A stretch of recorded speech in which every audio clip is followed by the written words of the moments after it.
G'day, everybody. It's Peps. It's J-Dog. It is our round 14 AFL review. And what an episode this is going to be. It is going to be chocker, blocker, footy action. It might have only been 6 games, but so much on the field. So much off the field. I can't wait to get into this massive recap of a week of football, but also what we're leading into, which potentially could be the single greatest round of football this season outside of finals. Now, if we were a TV show, this would be Fantasy Island. I would be Mr. Rourke, a.k.a. Chris Pepper, the 377-game superstar of the East Keeler Football Club. And joining me would be my little short friend, Tatu, otherwise known as Jamie the J-Dog Wallis, the absolute superstar, the co-host with the most, our newsbreaker, and Port Adelaide aficionado. Big fella, what a cracking round of footy, and isn't this week going to be awesome? Yeah, Peps, it was a pretty good round of footy. For not a lot of games, as you said, quality over quantity, and I think even last week we said the same thing. I know, it's footy. This is what footy should be about. It should be coming in because the last few weeks, let's be honest, it's been a bit flat. We've been a bit flat with our approach and the way we've been going through games. We've had some technical issues, and Correct. we've overcome those. And it was almost we needed a bit of a refresh. And just by having a couple of sessions off, it's brought us back. And then you have just 6 cracking games. And last week we were really newsworthy. This week it's just footy worthy, and I can't wait to get into it. Right, where do you want to start, Peps? You want to go on a holiday to Bali? Hold on, I've just got to pack my mobile.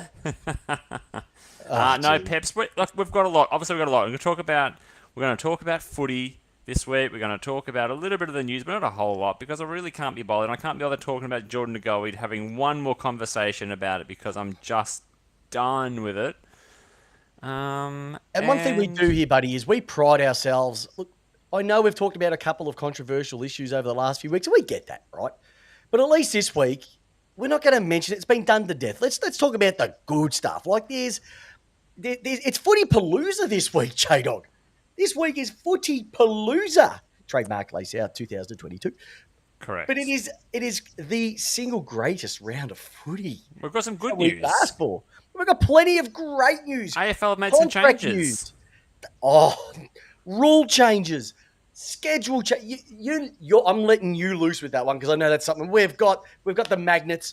We've got the ladder. We're going to have a look at this week's games in a minute, but we're going to spend more time on that on Tipped Out. I know that's had a couple of weeks off, but we're getting back this week. How could you not? We're just going to, everything Rising Star, you name it, we are going to get into it, mate. I'm going to hand it over to you because you're a Port Adelaide man. You're a happy man. A great win on the weekend. Do you want to start with? Let's get you to take us. Team didn't play, so I haven't really got anything to talk about. Sure, bring it up. Your team won on the weekend, and you know who we're talking about. We are talking about the absolutely stunning, the magnificent, the led from the front, Ken Hinkley Port Adelaide football team.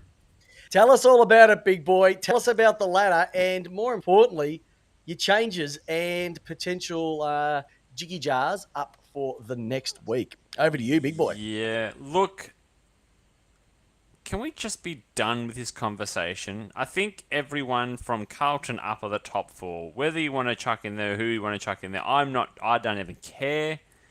The top 4 looks pretty settled. I think Geelong are going to slide in there, but we've got Brisbane at the top, Melbourne second, Fremantle all on 40 points, all just sharing a percentage or so. We're talking about, between Brisbane and Melbourne, we're talking about 3 goals. Between Fremantle and that, we're talking probably closer to 7 or 8 goals. But it's so close. That top of the ladder is going to be the hell of a race now. From now on in, it is a downhill run. I won't call downhill slope, Peps, because I know that that'll spook some of the Melbourne supporters. We know about downhill slopes, especially this time of the year. Geelong Cats, Richmond, Carlton, Richmond, Sydney Swans, St Kilda. St Kilda, Sydney Swans looking shaky. Richmond look like they got their game and season back on track. We're going to talk about that tonight. Could they pinch a Collingwood. top four, Richmond? Nah, I don't think top four. I think top No. four is. I think Geelong have got a lot of home games now coming into the end of the season, Yeah. so they're pretty safe. Collingwood are definitely in the race for the finals, and anyone below that, I suppose Western Bulldogs can probably sneak in there, but anyone other than that, I think are probably done for the season. I mean, Gold Coast, as much as I love Gold Coast and love what they're doing and love what they're rebuilding, I think they're probably done. I don't think they are, Jamie. Okay, and Port Adelaide definitely done. GWS, cracking game on the weekend. Oh. They really put up a fight. Hawthorn, Adelaide Crows, another cracking result from Adelaide. Didn't get the win, but my God, they scrapped. Essendon, where's that been for the last Where 13 has weeks? that been? Where has North, it been? North and West Coast Eagles.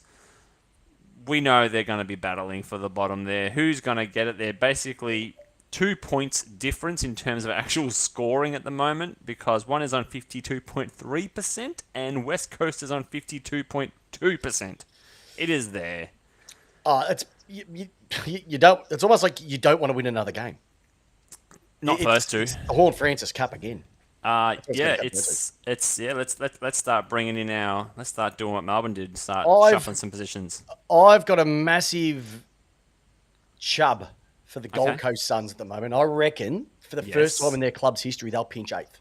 Ooh, big I just think that the amount of games that they've got against bottom teams, and we're going to have a chat about Gold Coast as well too, because they're just playing good footy. And it's usually this time of the year they've already fallen off the ship. But, mate, they are shining bright up there. And who would have thought that two blokes standing in their forward line in terms of Casbolt and Chol, who were almost struggling to get games at their respective clubs last year, are just dominating and kicked, I think, close to 50 goals between them for the Suns this year. Like, I know good return.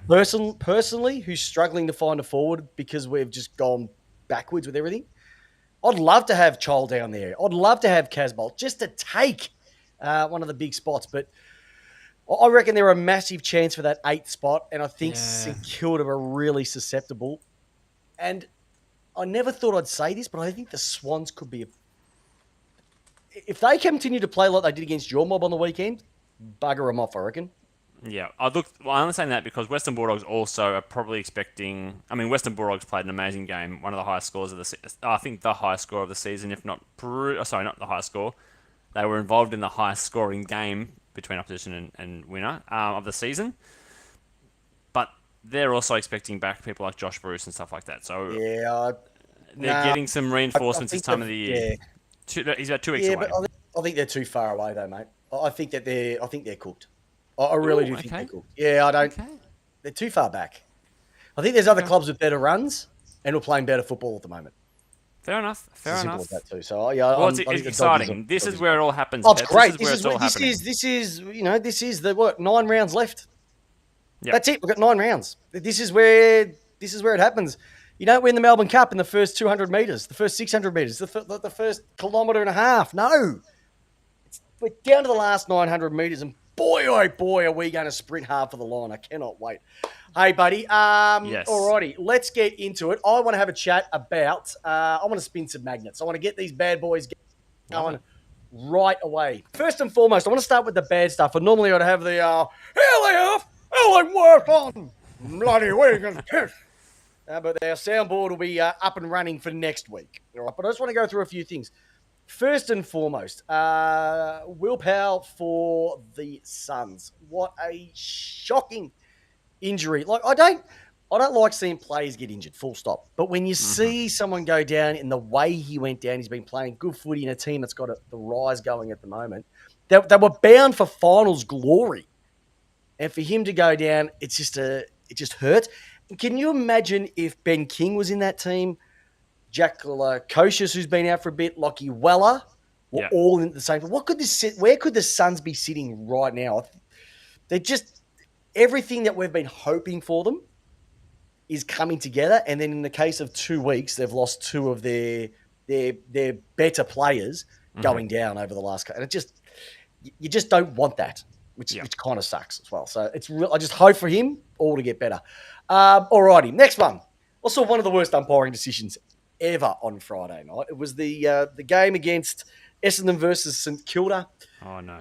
Did you see? I don't know if you saw this, J Yeah. Dog. Yeah. I Matt know what you. Wilfie was following his Yes. man. Did you see this Yes. one? The Following protected his man. Now rule. the man ran around the back. He followed him, and then it was like the ad where his leg he went this way, and the opponent went that way, Yeah. and the umpire then said, "Nah, 50 metres," and gave basically a goal to St Kilda.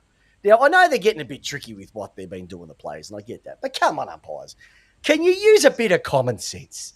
Can you use that thing that's between your ears called your brain and realize he was actually doing the right thing? He was following him through, and there was nothing wrong with what they need to do. So it was just frustrating as buggery to see that happen. And once again, and then we hear, oh, it could cost someone a game. It could cost someone a final. It could cost them a preliminary. It could cost them a grand final.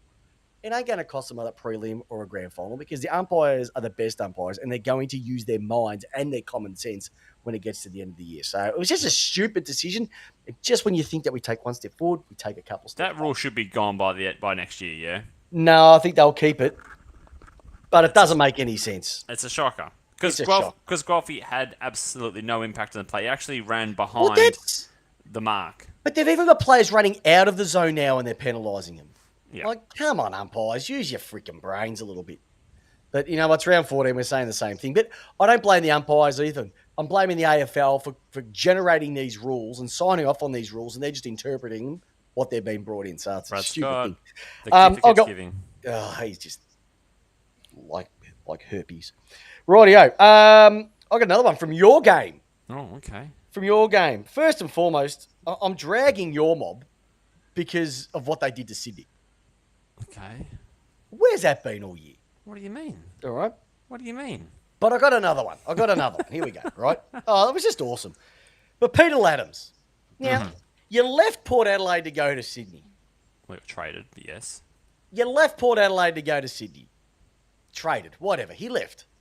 And he finally gets the number one rucking gig because good old Tom Lovebite Hickey is injured. Mm-hmm. And what does he go and do? Goes and gives his old mate Ollie Wines a unnecessary love tap to the Michael Tuts. Boom chakalaka, 1 week off. Stupidity at its finest. Like, Gave away 2 goals. Pardon? Gave away 2 goals as And well. gave away 2, but what an absolute knob jockey. Like, seriously, champ, you had a chance to lock in a spot, make a massive difference to your team, and you go and do that shit. Like, it blows my mind how dumb footballers can be. It just ruins it. Nothing surprises me with footballers, Peps. Nah, especially ruckman. We know they're all dopey. They are, you know it. All right. Outside of that, there wasn't really anything else. Oh, the other one I'm going to, not bag, but I'm going to talk about him in a moment in terms of the good stuff, where 3 votes. And I'm also going to mention, I don't know if you heard about it, but the Collingwood playing group, you know that Do Better report? Yep. Maybe they need to have some reading lessons. Maybe sit down. Maybe they could use crayons or something, because obviously they don't get it. AFL players on breaks and mobile phones, none of it mixes. None of it is right. Always coming out of that mob. Couldn't be any worse. All right, let's talk about some 3 votes. I've got some great stuff. First and foremost, what about the Dogs and GWS? That first quarter of football, was it just, did that put a smile on your face? Just seeing, just footy played, fast footy. Well, how do you feel, Peps? Because you always say that Cody Waitman's a bit overrated. Just banged home 5 first half goals. J-Dog, I'm going to get back into it in a moment. I didn't say he was overrated. Yeah, you did. Listeners, if I said he was overrated... You said he was flaky. Tell me. Goes missing. Yeah, he has. He does. Okay. But Jamie, I will give credit where credit is due. And first and foremost, Toby, my boy, my adopted son from a brother from another mother. A bag of 7, J-Dog. How good... He is... Just rename it to the Toby Green Football Club, because he is GWS. He is their barometer. He is actually their Reith Matheson, but with skill. Well, they always say no May, no Melbourne. I loved him. Pardon? No May, no Melbourne. No Green, no No GWS. grass. Yeah, exactly. No Ken, no Port. But I'm also going to throw Cody Waitman in there for his not just his first five for first half goals. goals. That Yep. was the first thing, right? More impressive than that, he dislocated his elbow. I don't know if you saw the footage of it, but jeez, it was almost as ugly as one of your early training sessions when I first started working with you, J-Dog. Have you dislocated a bone before, Peps? No, partially, but not a full one. No, I So just a haven't. little bit out. No, I broke. I didn't do things by halves. I just Okay. broke them. But the fact he came back on, that is why I say, mate, that's gutsy.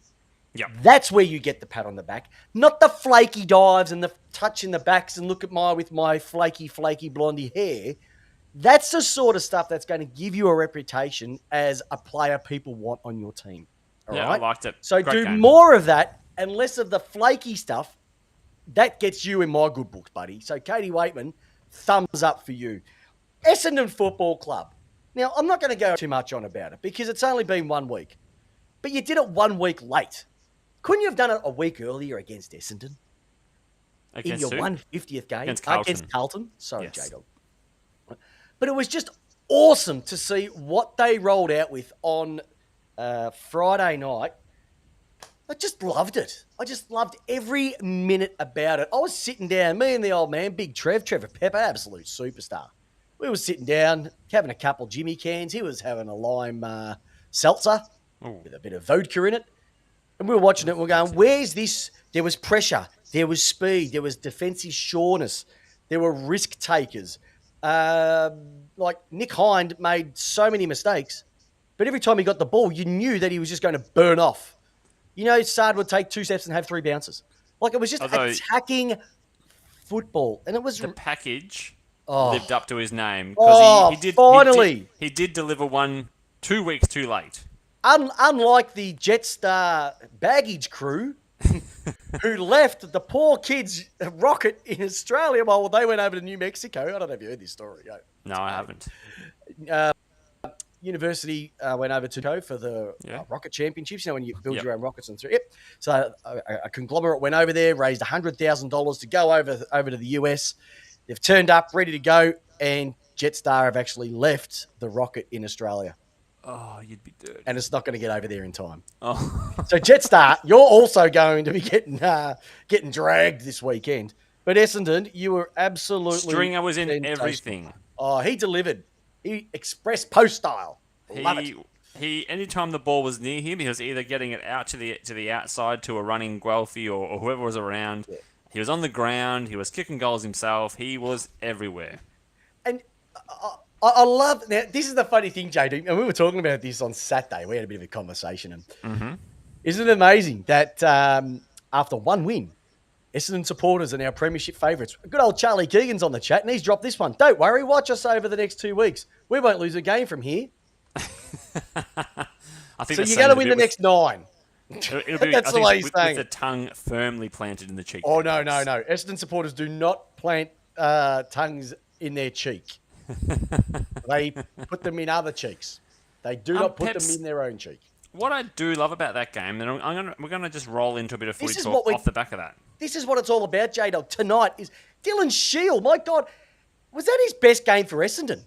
Easily. Like he was back to what he was about. Easily, you had Draper dominating. I mean, Essendon, I think I can't remember the score off the top of my head, but their front half pressure was immense. St Kilda were looking to switch, to go up the lines, to go to the centre, and every time St Kilda looked up, there was a wall of Essendon. And so Essendon were just getting so many front half turnovers that every St Kilda player was out of position, and it was a simple lead-up mark to a 2-metre Peter or a Stringer or whoever was there leading.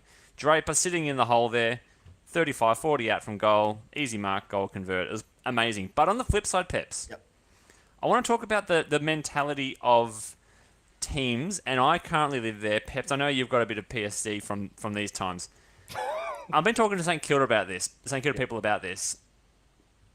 People were saying from the Saints supporters that they had a feeling this is the game that they would lose. This is the kind of game that they will lose. Spud game. And St Kilda supporters went into it thinking, this is the game that we're going to lose. And I want to talk about that because I know that Port Adelaide, as as a passionate man myself about Port Adelaide, I completely understand the feeling that people have when they go to the football on these types of games, because I have that same feeling. I don't feel like I could trust my club when really everything is going well, and yet we drop games that you shouldn't. And Melbourne, I know you guys have lived it forever. We've been doing it forever. We would lose intra-clubs. That's how bad we were. We had no trust whatsoever in what we did. Yeah. And even the last few weeks, when you look at Melbourne games where we've gone in, and mind you, we've played some pretty good teams. Like we've played Sydney, Fremantle, and Collingwood. That two of them, all three of them were 4 goals up. But I still wasn't confident that we'd win. Before the game, we'd be confident, but it wasn't like, not by how much, but by how much. Yeah. It wasn't like that. And so it's good to see that other clubs are feeling like us now. Like when you turn up to a game and go, I don't think we're going to win this. But I wouldn't be surprised if we win it. I wouldn't be surprised if we lose it. Or do Geelong supporters have this feeling? It's just like us like middle tier clubs. I reckon against certain teams. I reckon Hawthorn would have had it against Geelong for that. All those times they kept losing. Remember? The Kennett curse, yeah. The Kennett curse, that would be there. I reckon Essendon hate it against Carlton, full stop. They're still going back to that 99 prelim. Yeah. Every team's got their own. It's just... Gold Coast against anyone. North against anyone. Every team has it. It's just it's what footy's all about. Did St Kilda look like at one point of that game looking like they were going to win? Oh, they did. They did when they kicked 5 in a row. 5 in a row in the third quarter. And I thought, here we go, they're back. Yep. Saints are back. Then Essendon, I literally thought, okay, Saints have had their slumber. They're going to come straight back into this. Mm-hmm. And Essendon will just do what they normally. Essendon went, get stuffed. Yeah. Bang, and kicked the next 7, I think it was. Yeah. Like, it came out of nowhere. I was on the couch. Go Bombers! I don't say that unless there's a reason for it. I was just so excited for the way they were playing, like from a football-loving perspective. Yeah. Just what they were showing. Like, that was the team that I picked to make finals this year. That was the team. We both that was the team. Yeah. Not all the other crap that's been going on. But, where has it been? Just where has it been? There's all the magnet action, mate. That is all the magnet action from just, like I said, a great round of football. And I could even throw in West Coast. Like at one stage, were you thinking, are they going to beat Geelong? Yeah. Are they going to beat Geelong? You know, they're going to cause a few upsets for the remainder of the year, I think, West Coast. So it was just good footy all round, and we're going to have a chat about it in a moment. But I reckon it's time, buddy, to go over to the newsman, our newsbreaker, our news hound. It's the Jamie the J-Dog Wallis. We know him as the G-Banger. I don't think that's good. He's the J-Banger. He's got the news for this week. And like I said, we're not focusing on the crappy stuff that's been belted on every news channel and TV show. We're going to talk about the good stuff. So over to you, big fella. What have you got for us? Rightio. All right. If you come to listen to Degoe talk, Google another channel. Yeah. YouTube something, Fox Footy, Channel 9, whatever. I don't want to talk about it. Go on to a different podcast. Turn off now because we're not going to talk about Degoe or because I can see both sides of the argument and I don't have an opinion about it other than I don't know what to think. So that's where I'm at with that one there. Peps. Just don't take your phone anywhere. Just don't take your phone. Look, all right, let's talk about other stuff. Peps, you called me on Saturday. You said very excited. Friday? Friday. Shit, that's bloody Thursday Friday. night game has thrown me. I was a little bit hungover. Are we shaping the industry, Peps? Because I think we are shaping. Like I keep saying it, we are the number one. And you can look this up on Google, everybody. Look it up and prove us if we're wrong. We are the number one non-club AFL affiliated podcast on this side, only this side of the Westgate Bridge. Correct. Here in Melbourne, Victoria. Very clear. No one can beat side. that. I reckon we crack skulls and break hearts. We are shaping the industry. I don't know. For a while, we've been saying get rid of some stuff. Yeah. Make some changes, etc. And J-Dog, I called you up on Saturday, and I had a Chubbs Farquhar when I heard the news come out. Floating fixture done.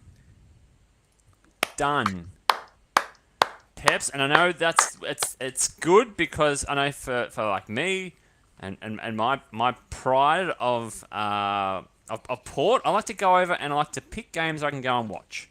Oh no, you normally go over. Used to go to Collingwood if they were playing over there. You'd go over. You'd take the Richmond, Lovely over I there. know all that. I couldn't do it because I couldn't plan. I couldn't say definitively Port are playing on the Saturday at this time. Book it in. Let's go for it. Let's book a long weekend. I couldn't do that. That stopped. So they've scrapped that, which is great news. It means people can get the schedule at the start of the year and lock in some time with their employees to start making weekends away, which is all about, once again, stimulating the economy. People from West Coast coming to Melbourne, people from Melbourne going to Brisbane to watch. That's a good thing. The other thing, Peps, tickets are back. Oh, Walk up tickets. and they've even said if you need a membership card, we can organise that as well. So now, if you've got a Saturday arvo, you're walking around the city, you say, hang on, that's the beautiful angelic sound of a footy siren. What's going on? You can walk over there, get a ticket at halfway through second quarter. Are they going to go take in the cash? game. Are they taking cash? I don't know about cash. I think it's only card only, Peps. Hey, we've got two of the big ticket items that we wanted, didn't we? We wanted tickets back. We wanted the floating fixture to be sunk like Jack in Titanic, where Rose just sat on the door. That's us sitting on the door, and that's a floating fixture drowning. Yep. And another thing, Peps. God, it's a bit of a bloody Suns bloody theme tonight. But how good is it? Borders are open. People can travel. People can come in and out. And of course, I am talking about Alex Davies from the Gold Coast Suns. His grandpa could join and watch him in his first game, and then he even joined the club in their song at the end of the game in the rooms. Do you reckon he knew the words? Oh, absolutely not, Peps. I reckon Absolutely. the players may not have known all the words either, but because they haven't sung it too many times so far. But I reckon they've finally nailed it after this year. But I was going to throw that into my 3 votes because it slipped my mind. I forgot to put it in, but Craigie Wessels, all the way in the US of A, has mentioned it right now on the chat. And I remember watching that, and I'm just going, how good's our game? His grandpa's come all the way from Japan. Mm-hmm. He's watching his grandson playing in the sport. Apparently, he wears like the Gold Coast Sun gear everywhere. Can't take it off. A bit like you with Port and me with Melbourne stuff. Just loves it. They got him in the song, and I just think, you know what? That's what the game's about. Yeah. They're the memories that we want to be part of. That's the stuff that sits in the back of your mind and go, that is why we're the greatest sport, because we'll include virtually, and we'll get to that in a moment, anybody. I love it. Absolutely loved it. So that was some really, really good things from the weekend's games. Now, Peps, we're talking about rivalries. We're talking about the Spuds game and big games. Yep. And how we get a little bit puckered up. Mm. Let's roll that into the Richmond and Carlton game. Way back. Yeah. What a game, Peps. What a game. The Are emergence. you talking about on the Thursday night, you mean? I'm talking all the way back then. Can I say something, Jamie? Right, you can go. This is yes. why the AFL I don't get it. They're just dumb. Why would you play that game on a Thursday night? And not on a Friday? A Friday? Could you imagine that game? 3:20 p.m. on a Saturday afternoon? Oh, okay. You were on a Saturday Arvo game for that one. 80,000 plus. They've lost 30,000. No wonder why people aren't going to the games is because of stupid things like this. Yeah. You know, can we put that aside? Because it's Good News Tuesday tonight. Good News Tuesday. We want everybody not to tune in and not tune out. Yeah. Richmond, they're back to their surge football. Oh, they were immense, weren't they? Mm-hmm. They were playing on. They were getting it forward. Jack Riewoldt, I know he's been given the plaudits for it feels like a million years now, but still his little taps forward, all those sorts of things. And Peps, it wasn't a great weather for football. Nah, it was a bit moist, wasn't it? But my God, did Richmond just look like they were playing on a different field for the majority of the game? Shea Bolton was amazing. Who was? Oh, Shea Bolton.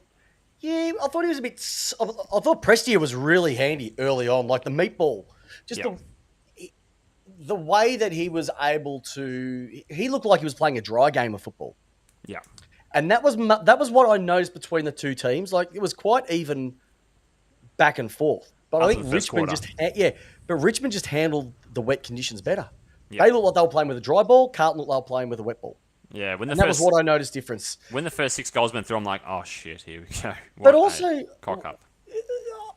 and this is where I think they get overcoached as well. And a question's just come up on the chat regarding about floating fixtures, etc., which I'll get into in a moment from Craig over there in the USA. But the way that game was being played, Richmond we're just going to move it forward. Whatever we need to do, just move it forward. Yeah. Slap it, tap it, kick it, flick it, whatever we need to do. Carlton tried to be a bit more precision-like. You can't do that with a wet footy. No. And I think that's why it worked, because they were just like, get it into the forward line, put the pressure on the backs, and it's going to make it hard to stop. It's almost go to under 10s footy. Oh, for sure. And they don't do that. Teams don't do that enough. They try and play skillful football. You've got to play football for the conditions. And if there is a football team or a football boot manufacturer that comes out with a hybrid screw-in molded boot, you could make an absolute fortune. Because is it still made, Peps? Because I was listening to a podcast, listening to the Fireball Friday on sorry, on Volcano. Yep. And what's his Kingy? name? Kingy. Yep. I know they had that question put out there. Do they still make screw-in cleats, footy boots? I don't think they do. I've still got, I think, my pair of Puma Kings from a long time ago, screw-ins. Yes. They were the best boots. You only wore screw-ins when it was wet, and that's what I don't understand, why they don't wear them now. Like, you can't tell me that they can't, even if they molded a longer stop boot. They do. So even if it's a mold, a longer stop They do make mold. that. They do They do make that? They do. Well, obviously they're not working that well because they're slipping and sliding like it's a freaking slippery dip at Waterworld in Queensland. It's a bit all over the joint too. So, but I just wanted to. Craigie Wessels has come up with a question. Came up with a question just here, and I'm just going to throw it up on the screen. He said, "Wait, Peps! You just celebrated getting rid of the floating fixture, and now you want to float it to prime time." No, I did to prime time. What I would say is that if you go back through the years, that type of game would almost be booked in on a Friday, Saturday night, or a Sunday or a Saturday day. Not a Thursday night, because Thursday night footy does not work in Melbourne. In other states, it does.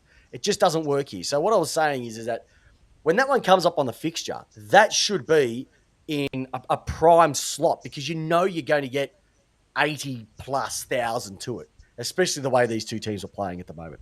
That's I don't like the floating schedule, but that's what the floating schedule was intended to put the best games in the best slots.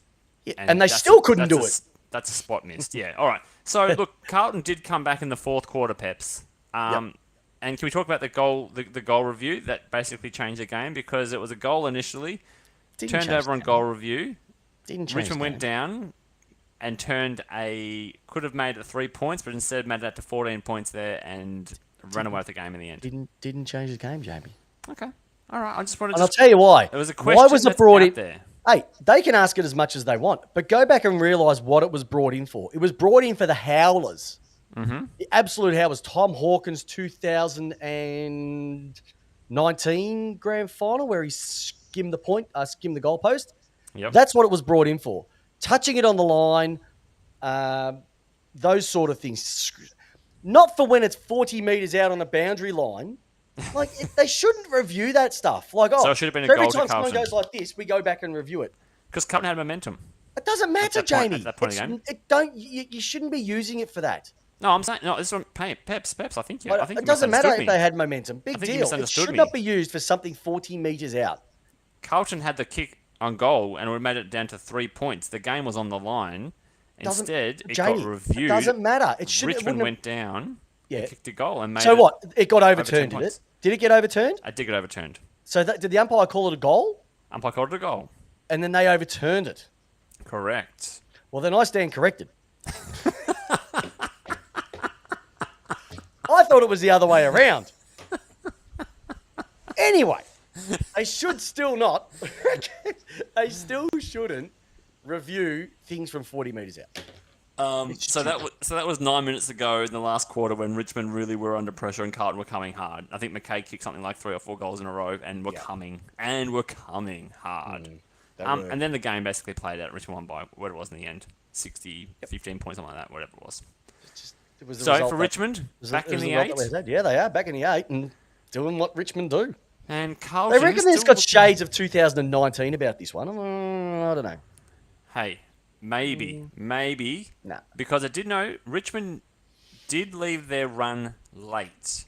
They play the game and keep them in touch for the first half, buys, reset the season, and then they come hard at the end, which is how all good teams should do it. I've said teams there, big fella. Alrighty. Next thing that you want to have a chat about? The next game? Do you want to talk about the next Oh, game? not the next game. I Oh. want to have a chat about this gender came in. All right, I Oh, want we're to touch. not talking about football. We're not talking about football here. Yeah, we are talking about football Okay, all right. because it sort of relates into in a moment. So I just want to throw this one out. I know you're a newsbreaker, but I put this one in because, Yes. as you may or may not be aware of, that FINA, the international swimming body, made a decision overnight where transgender swimmers will not be competing against the gender that they've transitioned over to. They're going to have their own category. Yep. Now, it's basically if anybody has transitioned at the age of 12 or under, it's fine. After that, it's almost like too bad, too sad. And so it made me think, is this type of decision going to affect the AFLW? Now, I wanted to take you back to, if you remember the name, Hannah Mouncey, who applied to play in the AFL in 2017, and then she withdrew her application in 2018 due to the impact on her mental health. She's now playing, it's funny how she's playing European handball, but now. But she came out with a comment when this was all brought out. She says that the advantage that gender have over normal athletes isn't that much at all. She's saying that there's actually not much of a biological advantage over females. And she was talking about things that we know when she dropped down, her bench press went down because of the testosterone that she was taking. Her squats went down. So she used to bench 150. Yep. To 150. Down her clean went from 140 to 60. I think she still benches more than I do. Anyway, Both of us combined. And it was just interesting to say that. But if you have a look at just her overall size, regardless if she wasn't be able to do that, just the density of her shape. yep. If she ran into you, it would cause some damage. Yeah. And so could you imagine, like, I don't know how the AFLW are going to deal with this. It's going to be interesting when the first one comes out, when this all goes. So I don't know if you had any thoughts on it, but Well, it may it sound was an controversial, interesting ploy. Peps. Yeah, It may sound controversial. We know that we are built different. Men and women are built different. We have denser bones, thicker muscles, faster thing. We know that. That is unequivocally, we know that about our two, male and female, whatever you want to call it. We are built different.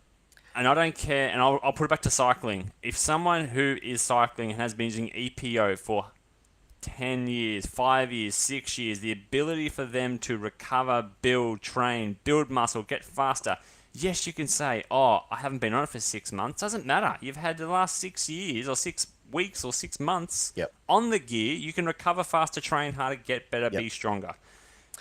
You've got all the advantages of being a male, of your body developing harder, your muscles becoming stronger, your ligaments becoming firmer and responsive. I don't want to sound like I'm going to bash on women because it's definitely not, but I'm just talking about, in this case, I think I applaud FINA and I applaud the Athletics Commission, and if AFLW do it, have their own different separate category, I think that's a step that's correct. And I may sound old-fashioned. I'm sorry about that. No, old-fashioned because it. And once again, I'm looking at it from a safety perspective. So if you get somebody who's bigger going in against somebody smaller, and I know that if you have a look at the AFLW, they're all different shapes and sizes, but there is a definitive. You just have to look and go. There's something different. You can just see it. The flip side, though, Jamie, and this is the other thing. It always seems to be the men into the women's sports. I Mm-hmm. haven't seen it where a transgender female who's transitioned into male has gone into a male sport. Yep. And that's the one I'm really concerned with because, once again, don't want to get controversial, but they would get wiped out. Oh, They completely. would get wiped out. And I'm talking cricket, I'm talking footy, rugby league, soccer. It's a faster pace. It's a harder contact sporting Yeah. contest. So that would be for me the interesting one when it goes the other way because at the moment it's always being male to female. I want to see the female to male, and like I said, I don't want to. I just thought it was an interesting story to come up because yes, it's early days, but excuse me, but you just never know what could happen. It's just look. I want. You talk about equal opportunity. Why Yep, can't women, born women, have the opportunity to compete in a sport they want to compete in, to get contracts, to go to university on college degrees? Want a perfect example? The Australian women's soccer team, ranked number yep. 3 or 4 in the world, got beaten by a team of under 15 boys. Like we're talking about, like the chasm is too big to Well, just. didn't they say that if Serena Williams played any of the top 100 men in the world, she'd just get demolished? I think it was something like college level of Yeah, men's. She wouldn't win a set, and I think Serena probably even acknowledged that herself on one of those talk shows. She talked yeah. about that particular And controversy. I want to highlight we're not bashing, we're not bashing into No, this at all. It's just more of from you know, just be careful what you wish for. That's the way that I'd look at it. Be careful what you wish for because it could actually do more impact down the track. no. Okay. Hey, I mentioned it at the start of the show, J Dog. Footy Palooza. Footy Palooza is what we call round 15. Tell us about Footy Palooza. Trademark lace out AFL podcast 2022. Tell us about Footy Palooza and this week. What's it all about? 'Cause it is huge. Chocker, as in you want to know this round coming or the round just gone? No, the one we're about to get into. Like, this is just nutsage. Peps, you put a picture up this afternoon on our Facebook page, and a few's been circulating around. Just somehow the floating fixture in this case actually has kind of worked. No, J Weirdly, Dog, it's not the floating fixture. It's just the fixture. it's just the ladder. The ladder It's has just the somehow worked. marbo. It's the vibe, mate. It's the fix. It is worked out. And so I did a bit of research into this. This has only happened 5 times in the last 29 years. Incredible. So it starts on Thursday night, Peps. Yep. We've got you guys versus Brisbane Lions, 1 versus 2. Yep. And then we roll into Friday. Now, Thursday night at the MCG. Peps, can you please rally your pea-hearted supporter base to actually go and watch that game, please? Get them Yes, off the slopes. I'll be definitely cheering the D's on. Maybe offer them some cheese boards, maybe on the higher tiers, because I know you only get that stuff when you're in the lower tiers and at the front of We the might need a nice front of the lounge. range to keep us warm at the ground Um, on Thursday. I won't be there. Friday? Yep. Friday, we've got a double. Oh, this is the problem with Friday. Double headers. I don't like Friday double Oh, they headers. got a double header. Western Bulldogs versus Hawthorn. Bit of an anomaly there. But we're still talking. What is that? Western Bulldogs. It's 10th versus 11th. 10th versus 11th. 14th. 14th. Sorry. Yeah. I'm sorry. I'm Angie, thinking like that's one of those games where Western Bulldogs supporters will be going, I don't think we can lose this one. West Coast and Essendon. So let's just give Essendon the default win there. That's 16th versus 18th, and I don't actually give Essendon, if they show up like they did last week, definitely. But West Coast didn't play bad footy last week. No, They're getting they more of their players didn't. back, getting a little bit fitter. Could they cause an upset? They gave Because Geelong a good run for a will while. will West Coast want to win because of the fact that they want that number one pick? Do they want Then to we do got they want to tank? then we got Saturday. It's tank versus dank. That's what that game. Saturday we've got Carlton versus Dockers. So Oh, third versus versus fifth, fifth. Then we've got Geelong versus Richmond. So fourth fourth. versus sixth, Sydney versus St Kilda on Saturday night. seventh, and eighth. The top four are playing the top eight are playing each other. How big is this?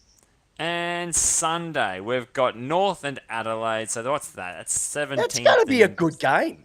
Yeah, it won't be bad. I don't mind it. Blundstone Arena. Just checking out the local digs for their when they move down there. Joking North supporters. Kanga. Don't get upset. I'm sorry, Rude Boy. Rude Boy's not on tonight, so we can bag him out. All right, so you got Collingwood on the afternoon slot versus GWS. Hey, can I just What's quickly that? mention something about GWS as well, Yes. too? Yes. I threw out a question wanting to find out how many times has 11 goals been kicked in the first quarter of a game this year. I think it's happened 4 times this year. Yep. And GWS have done it in 2 of those games already. Actually, it could be 3 of those games. Yep. Uh, There's no what- potential and they all- can score. Well, it's also, but 2 of those 3 times that they've done it this year have been been- under McVeigh. Yep. Has McVeigh just taken the chains off them and said, "Go nuts, boys"? I think he has. I mean, if you look at Jesse Hogan, even he's playing much more freer football up there under He's McVeigh. fit. He's Under fit. McVeigh than what Yes. he was under Cameron. Cameron Yeah. had him Stifled. probably too high up the ground. Stifled him. Yeah, as we know, Jesse Hogan plays his best football in and around that square. He did for Melbourne, he did for Freo, and now he's doing for GWS. I love it. Absolutely love it. All right, and then so Collingwood versus GWS. What's the numbers there, Peps? Collingwood GWS, you're looking at 9th versus 13th. Very good. But Collingwood playing good footy and GWS are playing really attack. It's just, and then you've got your team. The Roker Wallis Cup. It is the Roker Wallis Cup.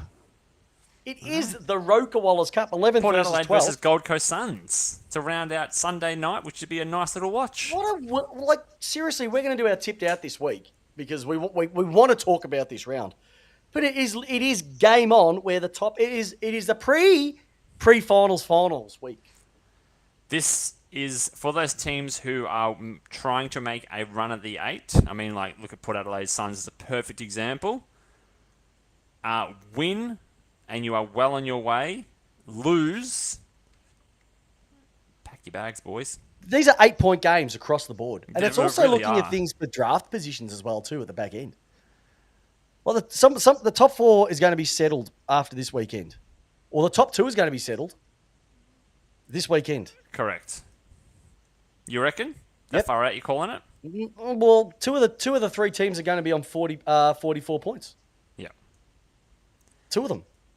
And there's Heck and of a round. it is it's a bumper of a round. I can't wait for it. It's just And even if you awesome. look at the betting across the... I know we don't talk about betting because we no. don't talk about it. Gamble but responsibly.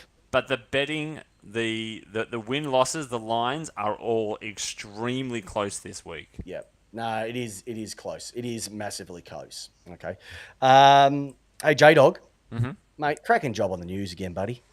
Thanks, mate. You like, Tom Morris. had nothing Formerly on known as... He's no longer around after his he's former. controversial comments. You got nothing on him. You're a superstar. Thank you. You're I've a got nothing on quality individual. Oh, You thank got you, nothing on Chris. him? Oh, just check his Twitter.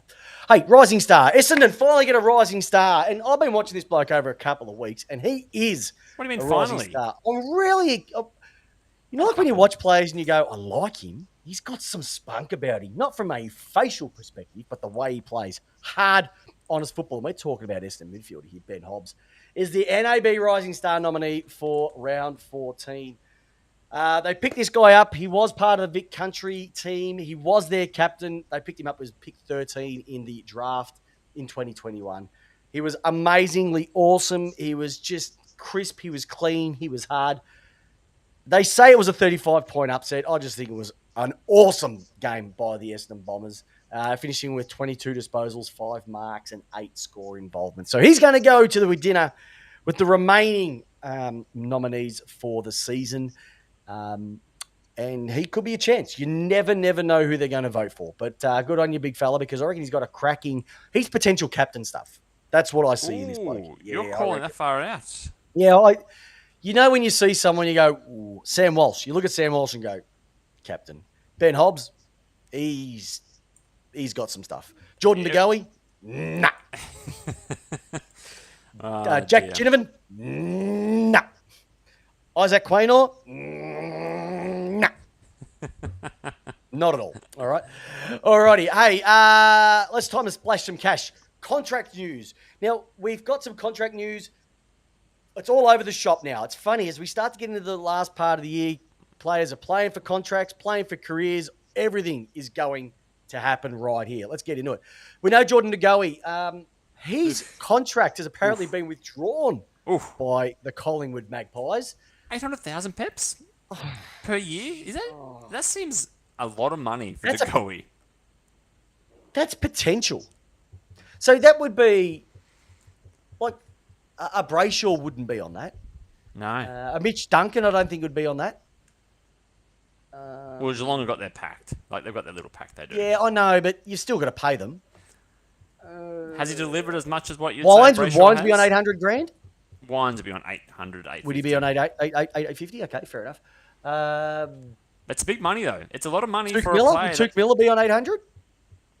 They'd have to pay someone up there in Gold Coast, wouldn't they? But you know what I'm trying to say here is like these guys perform consistently every single week. Yeah. He's playing on potential.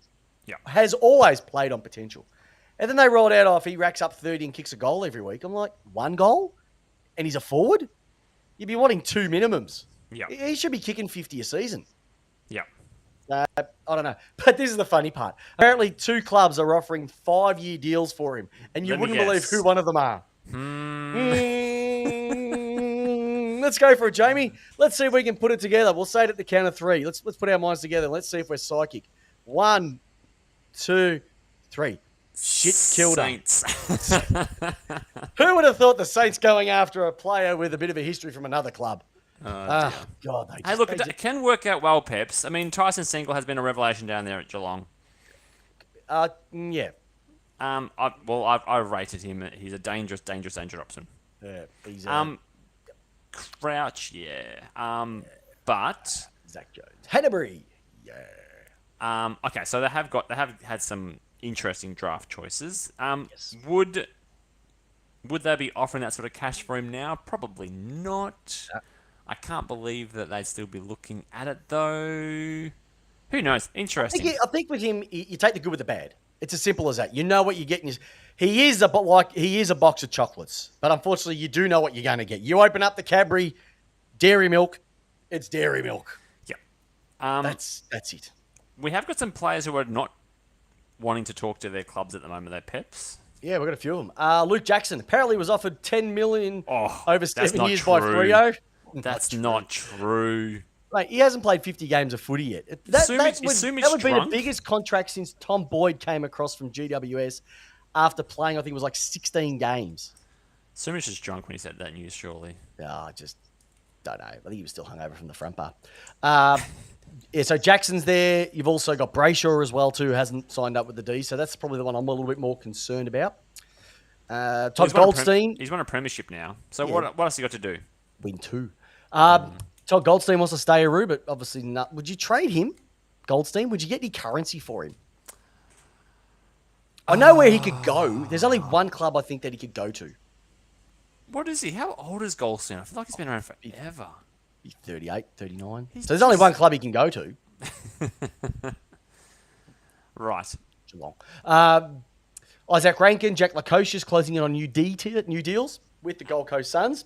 So Rankin is. They reckon that they're. I think with everything that's happened over the last probably 6 weeks, just the way that they're playing their football, he looks like he's been freed up a little bit as well too.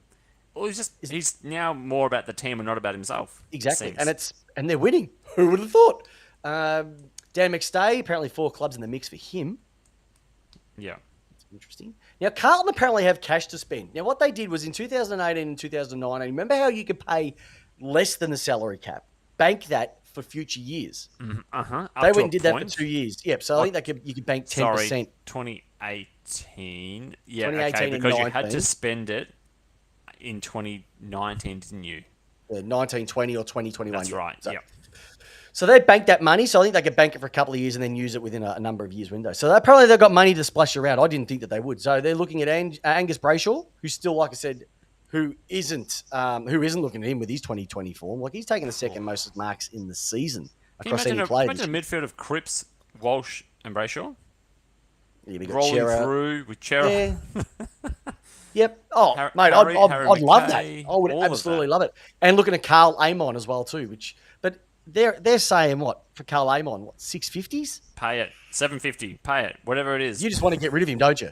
Because it's going to give us a better draft position. I know.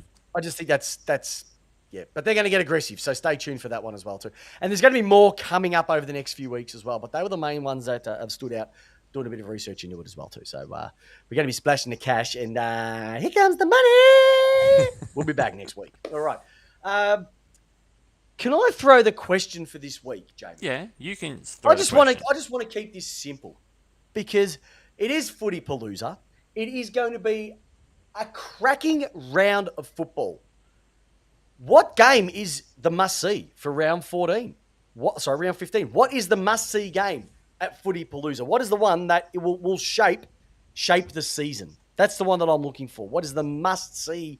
You cannot go out for the misses and go and watch The Notebook or anything along those lines. Kids, we're not seeing Lightyear this week. I've got to watch the footy. What is the game that you have to lock yourselves in? Have you seen? Hey, speaking of movies, have you seen the new Top Gun movie yet? No, I haven't seen it yet. Oh fuck, neither have I. Do you want to go together, double date? Oh, love to. Let's love to. How good would that be? Now, 1 week at a time. I'm not even going to go into 1 week at a time because usually we go, what game are we looking forward to? I think there's about 9 games I'm looking forward to this week. So it's solid just every couch one of time. Oh, it is like, hun, I'm going to do all my chores in the house Wednesday night, but don't bother me for 3 days. I agree. I totally agree. Easy done. So, J-Dog, anything else you want to wrap up before we get this monster? It's been a monster. Everybody's been on the chat. It's been going berserk tonight. We'll go through some of the questions. I know we've got some questions coming in, Pep. So maybe just go through the chat and have a look at some of the questions and let's answer some. Well, Craigie Wessels has pulled out that he reckons that Brad Close is a future Geelong captain. Maybe. Yeah, I He's don't got a bit disagree of with spunk that. about him. No, I don't reckon. Charlie Keegan reckons there was enough room on the door for both Jack and Rose to survive. I don't know, Charlie. I don't know if it was one of those ones that uses the crim safe. But if it was crim safe, it might have been okay. But There's a I'm not too Mythbusters episode sure. about it as well. I think it was proven that they, in theory, could, but actually couldn't get both on the door. I can't remember exactly though. Charlie also said that he benefits in terms of Dylan Shield when Parrish isn't in the team. Agree or disagree? So they play two similar type of a game. I mean, it does allow Shield to go more on the ball and become more of that damaging player because you're not trying to put him like a half forwardy midfield player. Yeah, I don't mind it, but I'd want to see it more than one game to make a call on. For example, for Port Adelaide, I think the Georgiades gets in front of Dixon way too much. We still won. I'm not going to say that's the best forward line structure, but I want to see more than just one game to prove a theory. Yeah, so I'd agree. Look, if I looked at my own mob, same thing. Ben Brown and Wiedemann could just get in each other's way. Yeah. And then everybody else gets in Bailey Fritch's way. So that's why Tom McDonald crunches packs. So it's you got to have the right mix in there as well to make it Cassowary not getting the ball. Also, one thing, Julio, massive Hawk supporter, wanted to know a little bit about Mitch Lewis's contract. He's keen to stay. The Hawks are keen to sign him as well as Sam Frost. Look, to be honest, he ain't going anywhere. It's just a matter of dotting I's and crossing T's and working out the cash for that one. So I think Mitch Lewis will be at the, what's that mob called? Hawthorn for a very, very long time because you have got a nice one there. All right. Rightio, a couple of things. First and foremost, if you haven't given us a review on iTunes or on Spotify, shame on you because you tune in every single week and you don't tell everybody how awesome we are. So I'd really appreciate it if you do that. And so would Jamie, because Jamie wants to read your review out. So leave a review, let us know, and it's like SEM with Dwayne Russell. It's the midday chat. You give us a call, you get on air. You give us a review, you get on air. So it's as simple as that too. Tipped out, we'll be back this week. Hoping Guaranteed, because Jamie will be there and I'll be there because it's Footy Palooza and it's going to be massive. All right. That's about it. Stay tuned for next week, because next week we've got new technology coming in for our audio that is going to rock your mind. We are going to sound crisper, sexier, hotter than ever. Probably not a podcast you want to, maybe be a podcast that you'll listen to if you can't get to sleep at night, ladies and gentlemen, if you know what I mean, because that's how sexy we're going to sound. But that's it. That's our round 14 recap. Jamie Wallis, thank you very much, superstar. Love working with you. I've just got one question, and one question only. Jamie the J-Dog Wallis, the superstar. My tattoo, where's the plane? To my Mr. Rock, how do you want your footy? Peps, I want to lace out. So do I. Hope your team wins. Go D's, and more importantly, it's Footy Palooza. See you, listeners. Bye.